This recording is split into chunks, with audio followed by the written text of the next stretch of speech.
En marcha nuestra batalla cultural. Sofía Caram, Fernando Borroni, buenas noches. Hola Víctor Hugo, ¿qué tal? Buenas noches, ¿cómo va? Víctor Hugo, arranquemos con Jauretche. Ahí va. Arturo Jauretche, la multitud no odia, odian las minorías porque conquistar derechos provoca alegría, mientras perder privilegio provoca rencor. De esto se trataba, ¿no? Nada menos, Nada menos que de eso. ¿Ibas a decir? Arrancó con todo, Fernando. Iba a decir que muy interesante, no solamente la imagen en las calles, y veníamos diciendo, ¿no? Atención, porque se va a venir ese momento de salir a la calle, en relación con el discurso de Alberto Fernández, en donde también hay un llamado a la unidad, hay un llamado a la pacificación y a tratar de dejar de lado los discursos del odio, ¿no? En nuestro amplio escenario, hoy recibimos a Cintia García. Me da mucho gusto, Cintia, ¿cómo estás?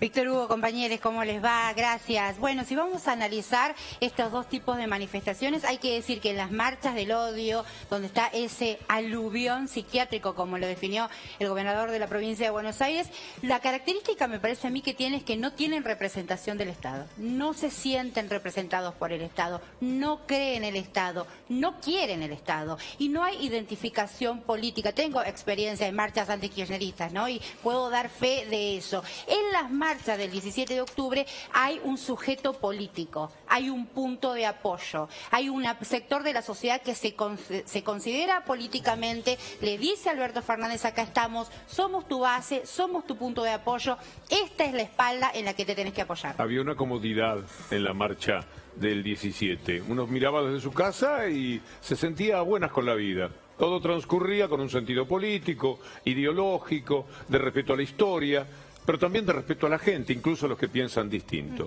En cambio, hay una gran incomodidad cuando uno ve a una persona enloquecida, como sucedió evidentemente en la otra marcha y con cada una de las personas que estábamos conversando. Ahora, los dos sectores son la resultante de algo, ¿no? Como decía Cintia, digamos, ahí hay, en la fiesta del 17 está el sujeto que recibió derechos, en algún momento de su vida recibió derechos y se encuentra en el pueblo y lo celebra en la calle.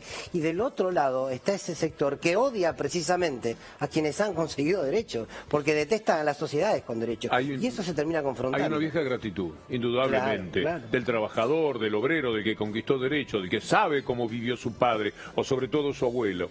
Y no tenía acceso a nada. No hablemos de jubilación, vacaciones, todo eso que se consiguió con el peronismo va pasando sanguíneamente, podría decirse, de generación en generación. La gratitud es la misma. Sí, y un sector, además, Víctor Hugo, que está acostumbrado a manifestar ese amor, esa gratitud en la calle y que no podía hacerlo, y que lo tenía contenido, y que este gobierno no había tenido todavía una manifestación callejera de respaldo, como dice Cintia, para mostrarle a la dirigencia, bueno, este es el punto de apoyo, ¿no? Digámoslo claramente, las marchas opositoras ni siquiera ya son marchas anticuarentena, son marchas antigobierno. Y si me apuras un poco, Víctor Hugo, te digo que son marchas antiperonistas.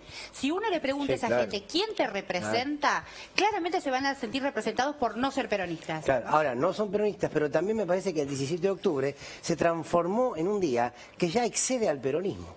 Porque por supuesto que es un día del peronismo, pero vos podés venir o no del peronismo, pero si ese día no sentís ganas de salir a abrazarte con ese pueblo, que sos vos, que es tu parte, que es parte de tu historia, por más que no te hayas vinculado al peronismo, si no te emocionás con esas imágenes, es porque evidentemente estás en el lado equivocado de la vida, sí. Porque ahí está el pueblo sintetizado, ¿no? Sí, el pueblo que además tiene capacidad de goce, que es una palabra tan vinculada al capitalismo. El goce es propio de algunos. Cuando ven gozar a los otros, que es una de las cosas que pasa hoy día, se sienten incómodos. El gozo necesita de dos cosas: el propio y que no goces demasiado, porque si no, mi goce no vale tanto, no cotiza de la misma manera si vos estás gozando también. Bueno, ahí queda claro, ya digamos, queda claro la composición social de la manifestación de este sábado y de la que va a venir, porque el próximo 27 de octubre también se viene una nueva caravana por los 10 años del fallecimiento de Néstor Kirchner. Pero había algunas dudas sobre esa composición que muy bien Cintia califica como antiperonista de las marchas opositoras al gobierno, a la cuarentena primero, después al gobierno. Cuando sale en escena el propio expresidente Mauricio Macri a utilizar esa base de sustentación, a tratar de capitalizar lo que pasaba en la calle, queda más claro que nunca ese hilo conductor, ¿no?, entre esa dirigencia política que hoy es opositora y las movilizaciones que hoy son opositoras al gobierno, ¿no? Redoblo la apuesta de lo que dicen, porque me parece que también estaba en juego el deseo. ¿no? Lo único que genera que uno insista en la vida es el deseo. Y me parece que en las marchas del 17 de octubre, es verdad, Fernando, es el peronismo y es el campo nacional y popular.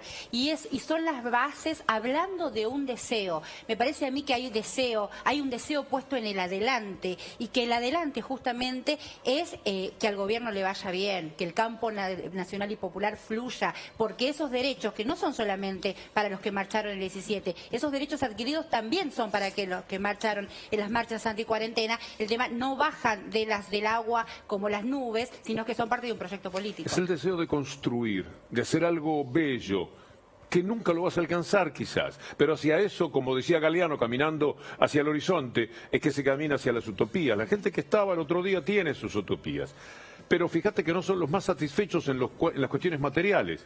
Lo sabía, porque el peronismo abarca todas las clases sociales y eso es indudable y quedó evidenciado el otro día. Pero lo que hay de una marcha a la otra es una gran diferencia de la satisfacción que han tenido en lo material. No obstante, estaban más contentos los que menos tienen, en general, que los que más tienen. Le agrego al goce que vos planteabas y al deseo que planteaba Cintia, le agrego el recuerdo de la felicidad. El peronismo no solamente es presente, sino que es el recuerdo de la felicidad. Uno escuchaba testimonio de la cobertura que se hizo aquí todo el día desde el canal, que hablaba gente y decía, yo la primera vez que me fui de vacaciones fue por el peronismo. Yo me pasé toda la vida fregando pisos y a mí el peronismo me dio la jubilación. Ese recuerdo de los momentos de la felicidad que los puede traer al presente. Cuidado que no es una felicidad que está tan lejos, porque ese recuerdo de la persona que se jubiló es de ayer nomás. Y prontamente, yo espero, va a ser de gente que ni soñó que otra vez iba a tener una moratoria, una posibilidad de jubilarse. Cuando a una persona la jubilas y nunca soñó, y estamos hablando de millones, sobre todo de mujeres, que nunca me imaginaron que las iban a tener en cuenta para la jubilación, que nunca valió nada su trabajo, que nunca fue estimado ni reconocido socialmente. Y un día le dijeron que había una moratoria, que se podía jubilar, lo hizo. Y cuando va a cobrar, como decíamos la semana pasada, ya no es cuestión solamente de un salario, de un derecho, de una posibilidad de viajar, de los remedios más baratos, de todas las ventajas que se pueden llegar a tener también en la condición de jubilado, sino que hay una persona que es reconocida por ese Estado que normalmente te abandona. Y entonces, digámoslo, ¿no? La diferencia entre gente y pueblo, ¿no? ¿Qué lugar, qué peso específico ocupa en el cemento un cuerpo sostenido por la conciencia? En eso le sacamos una ventaja. Y la palabra pueblo es tanto más linda que la gente. La gente es tan ambigua. Cuando decimos pueblo, yo sé a qué me estoy refiriendo.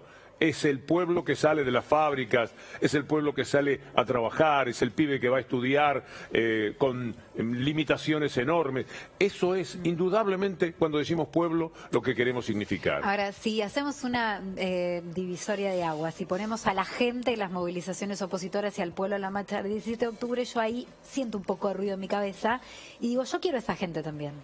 Porque, ¿qué pasó? Muchas mujeres, por ejemplo, que pudieron jubilarse, o muchas personas que adquirieron derechos durante los gobiernos del kirchnerismo, sucedió en Bolivia, sucedió en Brasil, después terminan votando sin esa conciencia de clase. Entonces, esa gente también tiene que ser pueblo. Bueno, ¿cómo se hace? ¿Cuál es el desafío ahora? La recuperaron una vez que se sintieron mal. Bastó un año de Yáñez y de neoliberalismo en Bolivia para que volviera Evo más fuerte que antes, a través de Arce, que seguramente van a empezar a jugar ahora. Manda Evo, manda Arce, van a hacer la jugada de aquí, pero ya estamos bastante entrenados para esas cosas. Ahora, tomo esto que decía Sofi, el problema no es si nosotros queremos a esa gente, lo que está claro es que esa gente no nos quiere a nosotros, digo a nosotros como Campo Nacional y Popular, nos detesta. Me hace acordar, si estuviese acá nuestro querido colega Gustavo Campana, lo citaría a Patrón Costas, que alguna vez dijo, lo que yo nunca le voy a perdonar a Perón es que durante su gobierno, y luego también el negrito venía a pelear por sus salarios, se atrevía a mirarnos a los ojos. Pero el problema es que cuando vos lo pones en un nosotros y un ellos, no estás tratando de incluir a ese otro. Ese otro que es distinto, que piensa diferente, que no se pudo convencer, que todavía no pudo valorar ese derecho que adquirió y que no encuentra esa representación política ni esa representación en el Estado. Para mí poner en un nosotros y en un ellos, por ahí no va. No, es que el tema es cómo te autopercibís. Es la autopercepción. ¿Cómo te consideras? ¿Vos te considerás pueblo o gente? Y a partir de ahí, ¿cómo consideras al otro o a la otra? Sí, pero ¿cómo te autopercibís? ¿Cómo salís a pisar la calle? ¿Cómo salís a plantear el deseo? ¿Cómo contás los derechos que querés?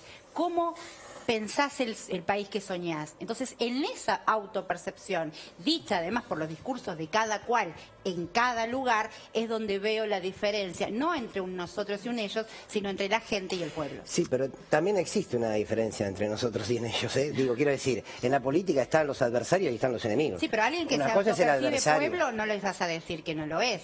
Si yo, ¿no? Sí, pues claro, sí, claro. Ahora, alguien que celebra la muerte, qué sé yo, o que piden que Cristina se muera, o que piden que o escribieron en una pared viva el cáncer. Nunca eso va a decir yo soy el pueblo. No, es que aparte no lo son. Pero no lo van a decir. Claro. ¿No lo son? No, claro que no. ¿Cómo alguien que celebra la muerte o la enfermedad, por ejemplo, lo que fue de Vito, de tantos otros, desde el campo nacional y popular? Es gente bien, esa es gente bien. Es el ejemplo de las madres y de las abuelas. Las madres y las abuelas de Plaza de Mayo, ¿alguna vez buscaron venganza? Le desearon la muerte a Videla, le desearon la muerte... No, buscaron justicia. Ellos quisieron, no solamente ejecutaron la muerte, sino que la desearon. Ellos no son, yo no los quiero de este lado, no, que se queden donde están.